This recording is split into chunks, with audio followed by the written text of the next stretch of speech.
Programa Fora da Curva, jornalismo, crítica e diversidade. Bom dia, você que nos acompanha pela Universitária FM 99.9, também quem está conosco pela Universitária AM 820 kHz. São 11h30, começa agora o Fora da Curva, o seu programa que fala o que a maioria cala. Eu sou Adriana Santana, professora de comunicação da UFPE. Já estamos ao vivo com transmissão via streaming pelo facebook.com/Programa Fora da Curva. Você já pode participar enviando sua pergunta ou seu comentário aqui pra gente. Já estamos aqui ao vivo no estúdio da Rádio Universitária, que fica no bairro de Santo Amaro, no Recife. Mas a gente fala do Recife pro mundo também. Hoje a gente vai falar sobre assédio moral no ambiente de trabalho e também no ambiente acadêmico. O que é, gente, assédio? Eu vou começar me baseando numa ótima cartilha do Ministério Público do Trabalho, do MPT, para que a gente comece a esclarecer um pouquinho o tema. De acordo com a cartilha do Ministério Público do Trabalho, o assédio moral no ambiente de trabalho é uma exposição repetitiva e prolongada de pessoas a situações constrangedoras e humilhantes durante o desenvolvimento das suas atribuições e atividades. Tal exposição pode decorrer da ação de superiores em relação a subordinados, mas também de colegas para colegas ou até mesmo de subordinados para a chefia. Cabe destacar, de acordo com a cartilha do Ministério Público do Trabalho, que por mais danoso que seja um ato isolado, não se configura necessariamente como assédio moral. Por quê? De acordo com o Ministério Público, é necessário que haja uma repetição, uma intencionalidade, ou seja, uma intenção de forçar o trabalhador, seja desistir do emprego, seja abandonar o cargo, ou mesmo desestimulá-lo profissionalmente. Também há que haver uma direcionalidade, ou seja, esse assédio tem que ter um alvo específico a uma pessoa, a um trabalhador, a um estudante. E tem que haver também o que eles chamam de temporalidade. Esse assédio tem que ter acontecido durante dias ou meses da jornada de trabalho. Mas eu estou aqui no estúdio já com duas especialistas no tema e elas vão ajudar a gente a esclarecer e a orientar, inclusive, a gente sobre como agir em casos de assédio. Muito bom dia, agradeço bastante a presença de vocês. Estamos com Camille Gomes, que é psicóloga clínica, é professora, são vários os predicados das nossas duas entrevistadas aqui. Vou ler com calma. É especialista em psicologia social e ela integra a Articulação Nacional de Psicólogos Negros e Pesquisadores de Relações Raciais e Subjetividades. É isso, Camille. Bom dia. Bom dia. Satisfação de estar aqui com vocês. Prazer todo nosso. Também aqui conosco, nossa convidada que já esteve conosco, mas acho que duas vezes. Hoje é a terceira, Fernanda? Segunda vez. Fernanda Barreto Lira, que é advogada. Fernanda é doutora em Direito, é isso? Em Direito do Trabalho? Sim. Doutora em Direito do Trabalho. É colega nossa, professora da pós-graduação em Direito da UFPE. Ela também integra a Academia Pernambucana de Direito do Trabalho e também o Instituto Ítalo-Brasileiro de Direito do Trabalho. É isso, Fernanda? É isso, só acrescento que sou servidora do Tribunal do Trabalho da 6ª Região. Maravilha, então as duas mais por dentro do tema impossível. Gente, vou começar perguntando a ti, Camille, que eu queria que a gente definisse para os ouvintes, o que é efetivamente um assédio moral no ambiente de trabalho ou no ambiente acadêmico, universitário? De forma bem objetiva e direta, eu posso definir assédio moral como uma comunicação perversa e violenta de forma sistemática e diretiva. A pessoa percebendo uma comunicação perversa e violenta nesses ambientes já é uma razão para se sentir assediada, vítima de assédio moral. Fernanda, há uma relação. Eu li aqui uma definição, né, da cartilha do Ministério Público do Trabalho, e essa definição fala que o assédio também pode ocorrer, não necessariamente em relação ao chefe para um subordinado, mas também entre colegas, ou mesmo entre um subordinado e um empregador. Mas eu queria que tu comentasse se as relações de poder, se as situações de poder têm uma predominância em relação a casos de assédio. Sim, claro. E as relações de poder que sujeitam o empregado, elas não emanam não apenas do empregador. elas vão se dissipando, mas de forma estruturada e articulada por toda a organização. Então, quando se pensa em assédio do inferior hierárquico em relação ao superior hierárquico, provavelmente estamos diante de um assédio praticado de empregado para empregado, mas para um empregado que encontra-se circunstancialmente na condição de superior hierárquico. Sim. É muito difícil, portanto, visualizar uma inversão na relação de poder ao ponto de o empregado praticar assédio contra o empregador. É mais contra... quer dizer, é plausível que se identifique numa relação entre colegas que circunstancialmente se encontram em posições hierárquicas distintas ou mesmo em mesma condição hierárquica. Não teria definição mais precisa para o assédio moral do que a professora Camille nos concedeu. Apenas acrescento, que certamente ela também tem isso em mente, que o contexto em que isso acontece é, como você identificou, Adriana, de uma relação de poder. As relações de trabalho são relações de poder. E o poder, ele se expressa não somente pela força cogente das imposições de metas, como também por aqueles subtextos que vão se criando para que as pessoas se mantenham em destaque ou que apenas preservem sua condição de trabalho. Pressões diárias, né? O poder se dissipa e se transforma em crenças que... eu lembro de ler algum livro que dizia que a crença final que submete o trabalhador... E isso, entenda-se, não só aquele trabalhador de baixa qualificação. Sim. Todos nós somos trabalhadores, né? Vivemos aqui num contexto social em que a classe média se projeta e se identifica como classe dominante, esquecendo que a própria condição é de classe trabalhadora. Sem dúvida. Exatamente. E essas relações de poder, elas permeiam toda a classe trabalhadora. Os trabalhadores intelectuais, os trabalhadores que utilizam mais a força braçal, os trabalhadores à distância, inclusive, pelo teletrabalho.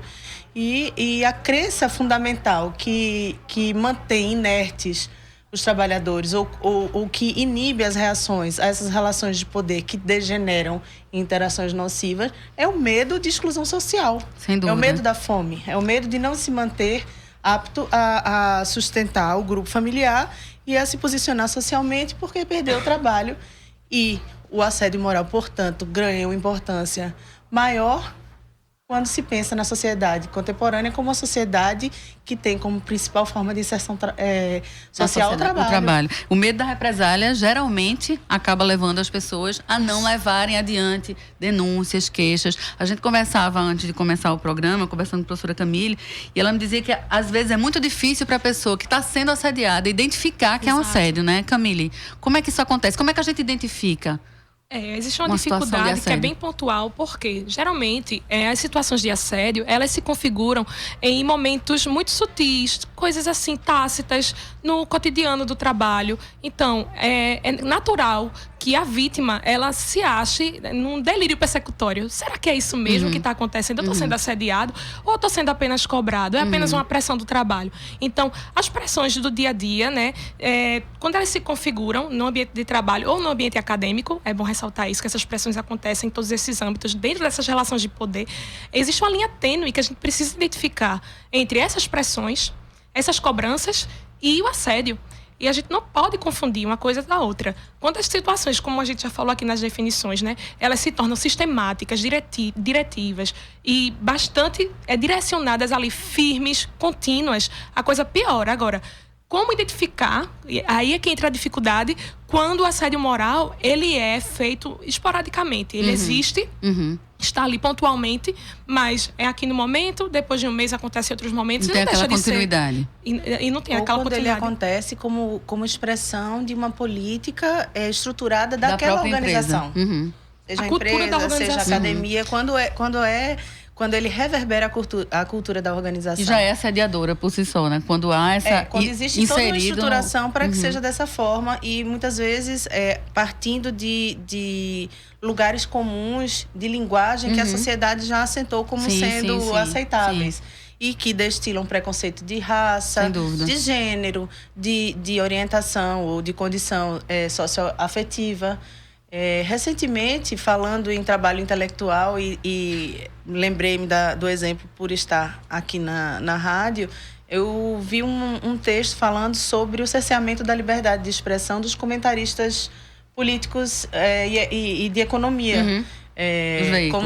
Dos veículos, como se os jornalistas que se especializaram e que têm currículo respaldado para opinar efetivamente se restringissem a dizer obviedades para se manterem empregados. Sim, então, isso também pode ser identificado como uma forma institucionalizada de praticar o assédio. Sem dúvida. Ou expor o que seriam fragilidades como sendo... Aliás, expor o que seria uma reação legítima como sendo uma fragilidade, um melindre da pessoa. Então, acho que se a gente pode pensar numa conduta proativa e profilática, é identificar que tudo que não for extremamente respeitoso e até em certa medida formal no ambiente de trabalho entra numa zona cinzenta em que é necessário ficar atento para a ocorrência do abuso. E o que é que a gente pode fazer? O que é que as pessoas podem fazer, seja no ambiente acadêmico, no ambiente de trabalho, uma vez identificando esse assédio, o que é que as pessoas devem fazer? Quais são os meios? A primeira coisa que a gente pode fazer nesse tipo de situação é falar.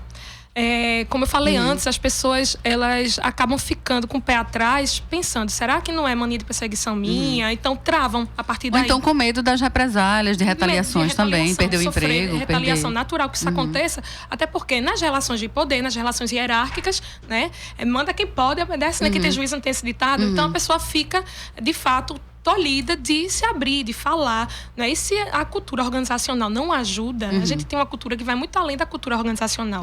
É a cultura do país mesmo, a história do país colabora para que as pessoas perpetuem essas relações de maus tratos no ambiente trabalhista, né? Ontem a gente comemorou, né, entre aspas, né, a abolição, né, a suposta abolição, e a gente sabe que esses maus tratos, eles são herança da era escravocrata. Então, nós hoje no Brasil identificamos essas relações que são conturbadas, pessoas que bastam estarem no poder, que já se sentem no ambiente acadêmico, a gente sabe disso, né? Quanto mais títulos, né, mais poder eu tenho, então eu posso fazer o que eu quiser aqui porque eu estou mandando, e o outro se sente coagido a, né, baixar a cabeça e obedecer, quando, na verdade, quando isso acontece, as pessoas poderiam se comunicar. Quando há uma equipe integrada que conhece, sabe o que significa o assédio, como prejudica o ambiente corporativo, ajudar, acolher, ouvir, sem julgar. É o primeiro passo para prevenir, não julgar os pares nessas horas, escutá-los, acolhê-los, né? E dar um apoio nesses momentos que são difíceis. Sim. E, Fernanda, a possibilidade... Também, isso, né? é isso que eu ia falar. A possibilidade de a gente entrar com ação, efetivamente. Eu vou aproveitar até e pegar uma observação aqui de um ouvinte, Francineide Marques, que fez esse comentário pra gente no nosso Facebook. Ela ressaltou o repetitivo e prolongado, entre aspas, e disse assim, isso tem sido exigido justamente para dificultar às vítimas o acesso ao judiciário. Como é que a gente vai comprovar que é algo repetitivo e prolongado quando a gente não tem a materialidade, né? Como é que a gente faz isso na justiça, Fernanda? Bom, esse é um caso difícil, né? Chamado um caso difícil, exatamente. O judiciário tem se deparado com muita frequência com pedidos de indenização por danos morais decorrentes do assédio moral, e a prova é principalmente testemunhal. Não existe a possibilidade de alguém obter uma indenização, né, uma reparação civil pela ofensa direta praticada em um evento específico, como, por exemplo, uma funcionária ser chamada de vagabunda por um superior hierárquico, repito, não precisa nem ser o empregador, claro. Sim, sim. Alguém que faça a posição de superior hierárquico e que tenha o respaldo da empresa. Então, por uma situação como essa, que foi um caso concreto, julgado pelo Tribunal da Sexta Região, a reparação vem desse xingamento, como decorrência direta dele. Mas, então, existe sim a possibilidade de o trabalhador obter alguma reparação quando ele é ofendido de forma peremptória, de forma clara. Agora, a outra com o auxílio das testemunhas. A prova é sempre testemunhal. Ou, às vezes, pelas redes sociais, né? O tribunal tem aceitado como prova cópias de páginas do Facebook, Também. Sim, Agora, a dificuldade de reunir essas provas, porque nem É. sempre as pessoas que fazem parte da organização vão querer ser testemunhas, porque Sim. vão se prejudicar também, Sim. de alguma forma. É por isso que as reparações são, em geral, existe uma consistência da jurisprudência no sentido de conceder reparação por danos morais decorrentes de assédio moral, mas as decisões exigem prova cabal ou mais próximo disso, e as indenizações não são vultosas, não são valores expressivos, né? Assim, quando a gente olha para os requisitos legais para concessão de uma indenização por danos morais, a gente vê o potencial econômico da empresa, a gravidade da lesão, se ela deixou sequelas, né? Enfim, sequelas psíquicas, como por exemplo, gerentes de banco que sofreram com assaltos, né, nos interiores. Existem muitas demandas desse tipo. Pessoas que desenvolveram síndrome do pânico, às vezes incapacitante. Então, isso pode ser comprovado. Como seria essa prova? Além da prova testemunhal, o laudo pericial médico ou de psicólogo ou de fisioterapeuta, se por alguma razão for estabelecida alguma conexão do adoecimento com psicossocial com o adoecimento físico no ambiente de trabalho. Então, são esses os tipos de prova. E acho que, subjetivamente, como forma de resistência pessoal, o esclarecimento sobre a existência do problema. Então, é simples assim. Você coloca no Google assédio moral no ambiente de trabalho. Ali você vai ver alguns textos. Busca textos de fontes confiáveis, como o Ministério Público do Trabalho, como os próprios tribunais, quando lançam cartilhas informativas. A partir daí, buscar interlocutores acolhedores, organizações, seja dentro do sindicato. E esse é um tema que nós, que estudamos o sindicalismo, o direito sindical e o sindicalismo, temos nos debruçado sobre, que é a necessidade de o sindicalismo incluir essas chamadas pautas de afirmação das subjetividades em suas lutas. Sim, sim. Né? As demandas por um ambiente do trabalho rígido, elas perpassam não só as contraprestações, como pagamento de salário justo, como também incluem as necessidades específicas do sujeito. Sim, então, seria o individuais. coletivo agindo de forma estruturada para contemplar as subjetividades que, devido à recorrência do problema e devido à própria natureza, o assédio moral jamais será eliminado dos ambientes de trabalho. Porque, como disse Foucault, estudando as relações de poder, a principal característica das relações de trabalho no mundo capitalista é a imposição de poder. E esse poder se dissipa, não só... Quer dizer, esse poder se expressa não só de forma verticalizada, com imposições claras, como também de forma horizontalizada, sutil. Né? A subordinação, ela vem não só pelo temor, como também pela adesão. E o assédio moral, ele se faz presente também quando a pessoa adere àquela lógica, né? engrenagem perversa. Né? Então... Há várias expressões que são muito perversas no mundo corporativo, no mundo acadêmico também. Uma delas, que eu me lembro bem fortemente, é a tal de vestir a camisa. Né? Muitas vezes o empregador diz, você tem que fazer isso, você precisa vestir a camisa da empresa. Muitas vezes vestir a camisa é trabalhar fora do seu horário de trabalho. Né? Despir a própria subjetividade. Exatamente, despir a sua identidade. Abrir mão. Como é que a gente se protege, Camille, psicologicamente desse tipo de ambiente que também ocorre na academia, né? Não é só no mundo corporativo que a gente vê isso, não. A gente vê essas relações na universidade e ainda é mais difícil porque a gente está tratando nos órgãos públicos, a gente está tratando de coisas muito sutis, muitas vezes elas são veladas, né? Como é que a gente se protege, especificamente no ambiente acadêmico, Camille? No ambiente acadêmico, a gente percebe, né, o quanto existe essa questão das pressões e do quanto é preciso cumprir metas, né, cumprir o que é solicitado ali e simplesmente conhecer a pessoa que está abusando. Se a gente conhece bem, né, o perfil da pessoa, a gente vai saber lidar com ela. Então, assim, é muito complicado. E procurar ajuda também, por mais difícil que seja. Procurar ajuda e, assim, quando a gente conhece, para aprender a lidar, né, com a pessoa e ter um jogo de cintura ali. E, além disso, quando a gente aprende a dominar a situação, né, procurar ajuda é o segundo passo.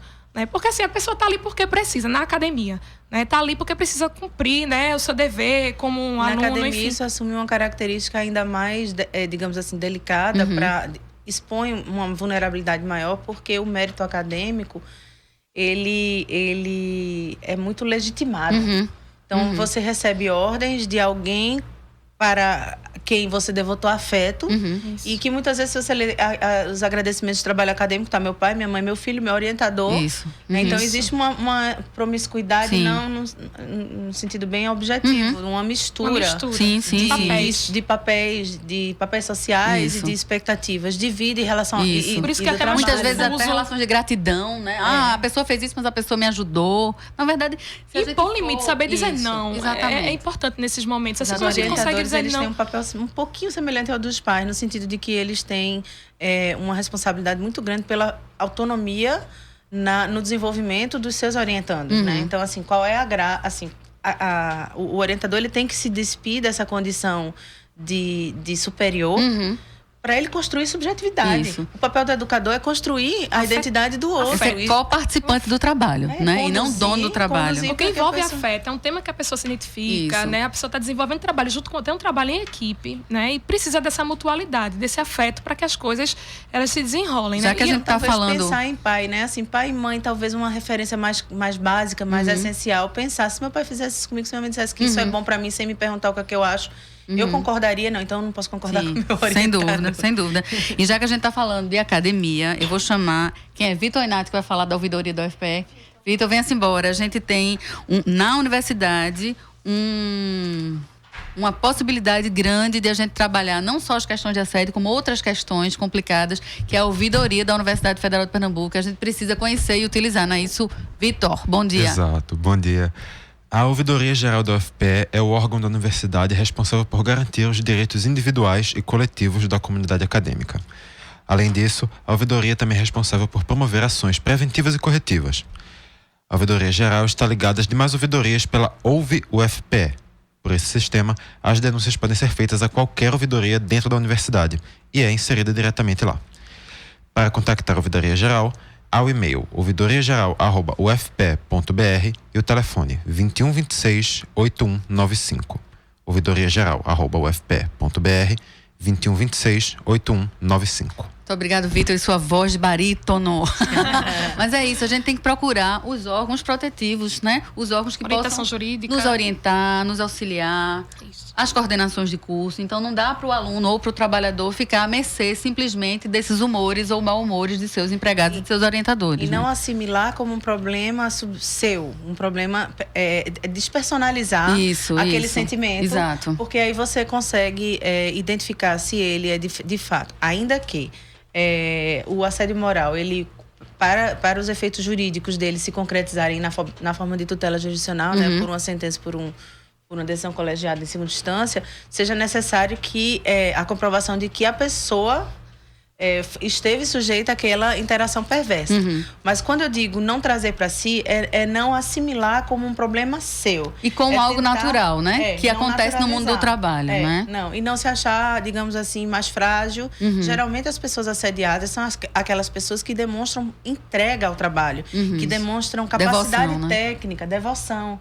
E aí, por demonstrarem essa entrega, acabam se vulnerabilizando. Sem dúvida. Não raro acontece de pessoas com grande potencial serem sufocadas por pessoas que não têm a mesma disposição, mas que já conquistaram aquele posto e ali querem se manter. Querem tirar a ameaça. Camille, a gente vê que também há outras formas de ajudar um colega, por exemplo, um colega na academia ou um colega no trabalho, quando a gente começa a observar as pessoas, né? Há consequências muito claras de uma pessoa que está sendo vítima de um assédio, consequências psicológicas, consequências físicas. A gente tem como avaliar, começar a observar as pessoas a partir desses parâmetros também para poder ajudar. Sim, principalmente quando a pessoa assediada, ela começa a se isolar do grupo, né? Começa a não interagir no trabalho. É uma das consequências, né? É uma das consequências e pode, de repente, desenvolver uma depressão, um pico de estresse, né? Justamente por síndrome de burnout, justamente por incorporar a situação como sendo sua, né? Então, quando a coisa fica muito intrínseca e a pessoa acaba deslocando para si mesma o problema, não separa as coisas, há esse risco, né, de somatizar. Então, é preciso ficar atento, né? O quanto esse trabalho está prejudicando, o quanto essas diretrizes, a pessoa não está conseguindo dizer não está conseguindo se posicionar, não tá conseguindo sequer procurar ajuda. Então, observar como é que era a prática desse profissional antes e como está hoje, nesse momento de assédio. Então, a mudança brusca é um fator de alerta. Lembrando que a solidariedade entre os pares é muito importante, porque esse assédio pode se virar contra você também. Principalmente se os pares tiverem conhecimento do que significa um assédio moral. Se todo mundo tiver conhecimento, como a doutora disse, observar, procura no Google a definição de assédio, até porque todo mundo é trabalhador. Sabendo, a gente tem que partir da premissa que o assédio, em geral, ele é estrutural. Ele é componente da gestão da empresa. São formas de interação que são caras, são apreciadas pelos gestores, porque docilizam, dominam a subjetividade. A exposição pública, de um xingamento, isso é muito comum nas empresas, muito comum.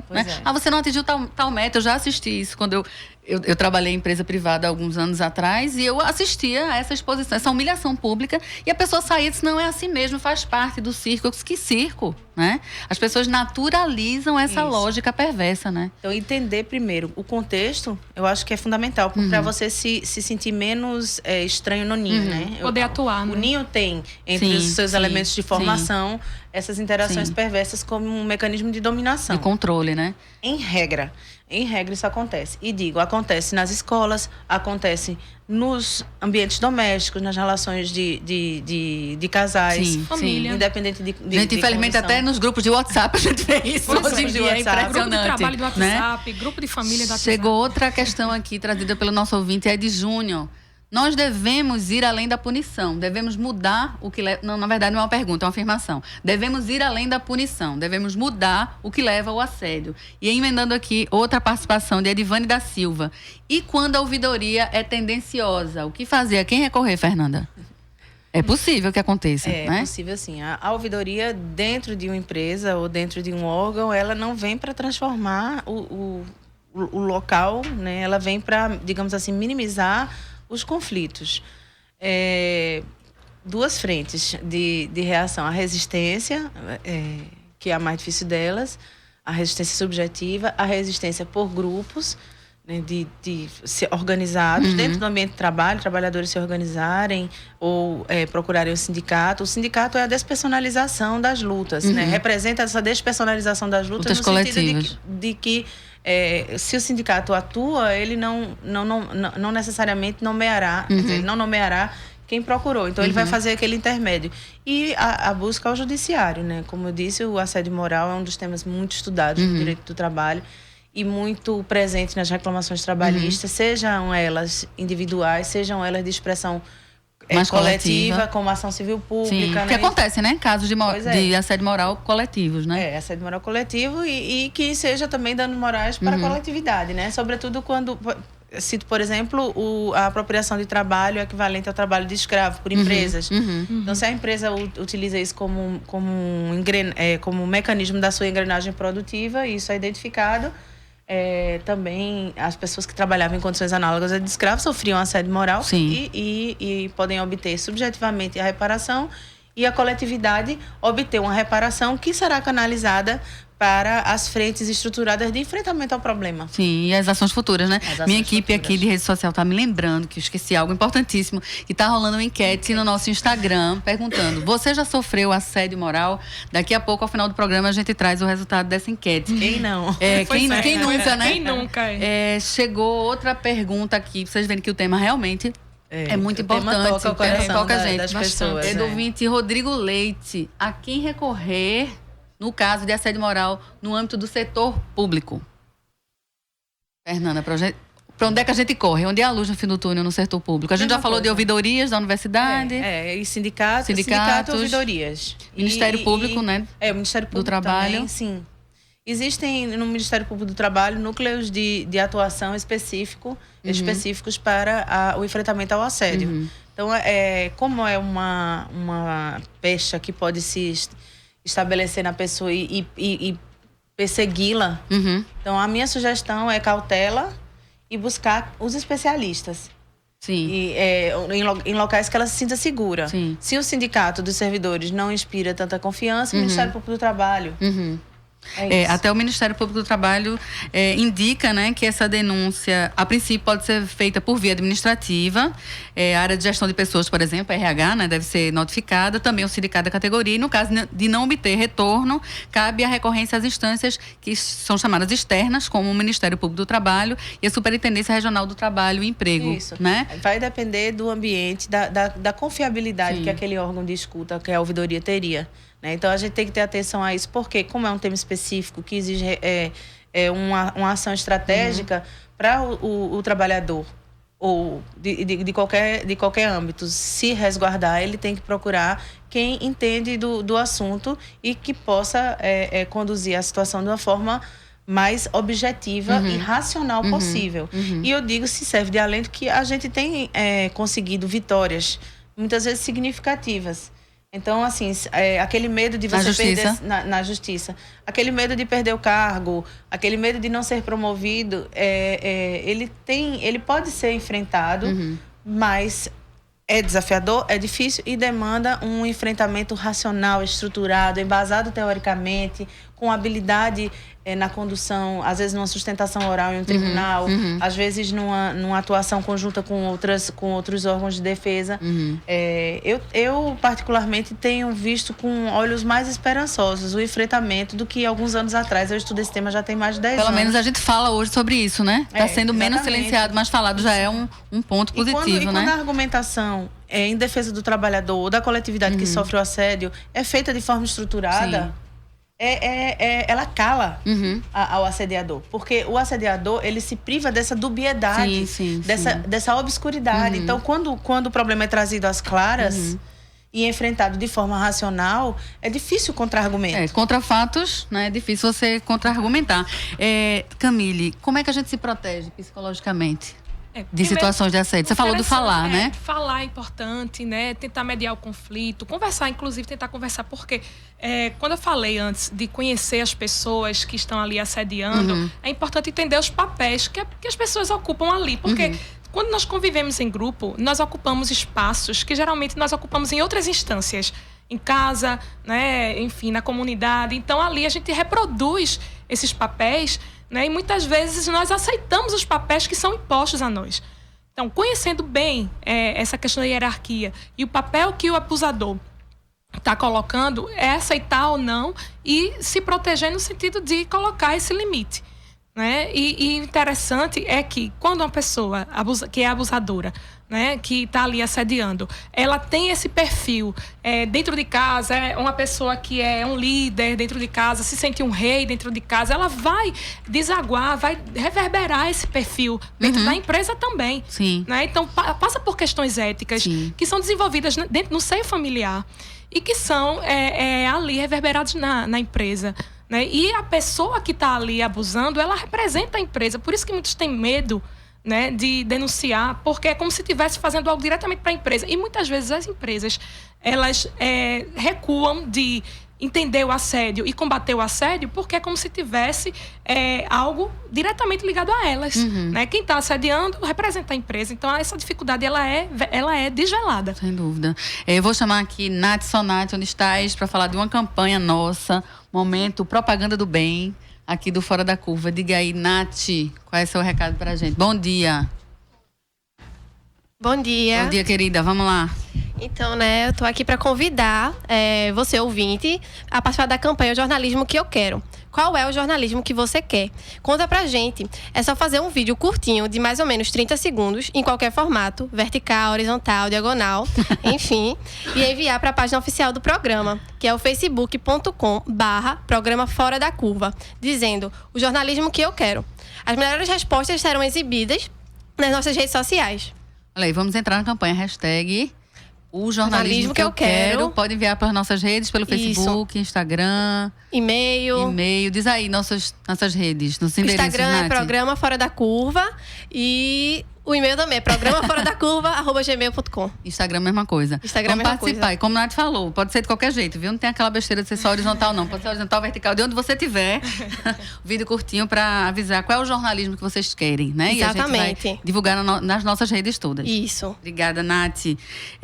Gente, a gente falando aqui sobre assédio, e eu falava há pouco de uma enquete que a gente lançou um pouquinho antes de começar o programa, como a gente imaginava. A gente perguntou: você já sofreu assédio moral? 60% dos ouvintes e das pessoas que participaram da enquete, que estão conosco no Instagram e no Facebook, responderam que sim, já sofreram assédio, contra 40% que não. Então, uma maioria bem significativa, né, dos nossos participantes já passou por isso. Que reconheceram como tal, né? Porque identificaram, Isso. né? Que conseguiram identificar, Isso. que é algo muito difícil, exige uma elaboração. Muito grande, né? A gente ainda tem um minutinho, eu queria que a gente dedicasse esse minutinho a isso, né? Como é que a gente pode ajudar a gente e as pessoas que estão nos escutando, nos assistindo, a identificar, a saber que não é um caso isolado, ou que eu não estou viajando, ou que eu sou culpado por alguma coisa. Primeiro, tirar isso de culpa da cabeça da gente, não é isso? Camille, Isso mesmo. tirar a culpa da tirar cabeça. a culpa e desenvolver, né, um olhar complacente diante de si mesmo. Né? Entender que é impossível você estar num ambiente de trabalho, você estar bem quando as coisas se extrapolam. Né? E esse extrapolamento, ele se dá além das pressões. É muito além de um objetivo de trabalho, de um pedido de serviço. Além da função. É muito além da função, muito além da função. E a pessoa percebe quando está sendo abusada nesse sentido, quando a pessoa sabe quais são as suas atribuições. Né? Quando a coisa extrapola desse limite, então é preciso ficar atento. Por exemplo, um empregador não pode gritar com a pessoa. Não pode gritar, e muito menos no ambiente público. Não é adequado fazer brincadeiras com relação ao aspecto físico da pessoa. Não é adequado repetir jargões preconceituosos como sendo a voz da sociedade. Isso não é adequado. A gente sabe o que... Quer dizer, em geral, com algum esclarecimento é possível acessar o que é abusivo. Então, eu acho que saber da correção do seu papel, se você tem a consciência tranquila com relação à sua prestação de trabalho, trabalho honestamente, trabalho com dedicação, respeito os horários impostos, porque os horários são impostos, então respeito os horários impostos. Então, ajo corretamente. Partindo dessa premissa, você consegue identificar, me chamar de bonita, dizer elogios constantes, no caso de mulheres, ou formas de expor o erro, fazer reuniões, né, de forma pejorativa, falar de alguma dificuldade do trabalho, essas questões assim ligadas também a dificuldades das condições do trabalho que são atribuídas às pessoas. Então são questões que são pontuais e que a pessoa precisa separar. E também quando saem do formal, né? O ambiente de trabalho e o ambiente acadêmico são ambientes formais. Isso não significa que você precisa tratar de doutor, excelência. Não, claro que não. Você fala com respeito com seu colega, às vezes cabe uma diversão, uma brincadeira a respeito de um fato, mas sempre com cuidado. O politicamente correto, ele não veio para dificultar as interações sociais. Nem para deixar o mundo chato. Nem para deixar o mundo chato. Ele veio como forma de exposição de que a racionalidade tem que prevalecer. Civilidade. A civilidade tem que prevalecer. Então, assim, quando ultrapassa, não é normal. E não é normal cobrar mais do que é esperável, nem cobrar menos para cobrar mais a um e a outro menos. E nem esvaziar o trabalho de um e atribuir outras coisas a outro para mostrar ao outro que ele é desvio de função também é uma forma de assédio, né? Sim, em geral sim. Então, é possível que um ambiente de trabalho politicamente correto seja saudável, gratificante, leve, e é isso que a gente busca ao estudar o tema, ao buscar esclarecer as pessoas e ao estruturar essa palavra da moda, mas que ela é muito condizente com um fenômeno que é tão arraigado na cultura capitalista, no modo capitalista de produção, resistir a essas interações perversas. Né? Partindo da premissa de que você é saudável, que está tudo bem quando você está fazendo seu trabalho, e que se algo vem a dizer de forma não racional, não encadeada, não respaldada, que você está mal, que está agindo mal, então você já acende o alerta. E tenta, como a professora explicou, identificar os papéis sociais e isolar assim, a sua subjetividade para protegê-la. E para continuar trabalhando e sendo esse operário padrão. E é prejudicial à própria empresa. É importante que as pessoas também saibam disso. Não é prejudicial Inclusive, prejudicial só ao quando trabalhador, prejudica né? a saúde mental da Gente, pessoa. tá terminando, Assedia, infelizmente. A empresa responde. Pois Mas é. eu Às vou vezes a segurar empresa vocês não aqui ainda um encampa. pouquinho, viu? Que a gente tem algumas questões. Vou segurar pra gente entrar nas nossas redes sociais, com vocês Ok. respondendo a outras questões. Agradeço muitíssimo a presença de É um prazer Fernanda, sempre, de sempre. Camille. O programa Fora da Curva de hoje, Aprendi segunda-feira, muito com você, Camille. também. Eu com você. 14 de Perfeito. maio de 2018 vai ficando por aqui, infelizmente. Eu agradeço bastante a todo mundo, a quem nos escutou. O programa de hoje teve produção do nosso querido Ed Rodrigues, com a participação ativíssima aqui no estúdio de Vitor Aguiar e Nath Sonati. Técnica hoje foi de Marco da Lata. O programa de amanhã, terça-feira, igualmente importante, vai ser apresentado pela nossa querida Manina Aguiar, com produção da dona da rádio, Ana Veloso, com o tema Como enfrentar o abuso e a exploração sexual. Boa tarde, boa semana e continue participando da nossa enquete. Já está lá no ar, no Instagram. Se você já sofreu assédio moral no trabalho ou na academia. Até mais, gente. Até segunda que vem.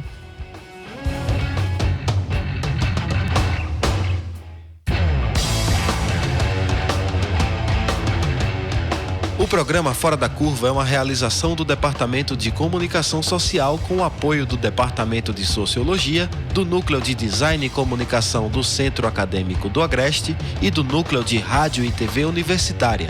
Parceria com o Marco Zero Conteúdo, Centro de Cultura Luiz Freire, Centro das Mulheres do Cabo, Centro Sabiá e Terral Coletivo de Comunicação.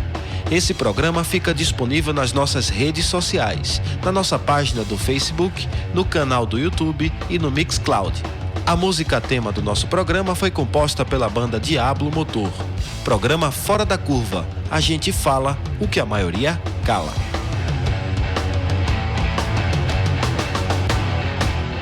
12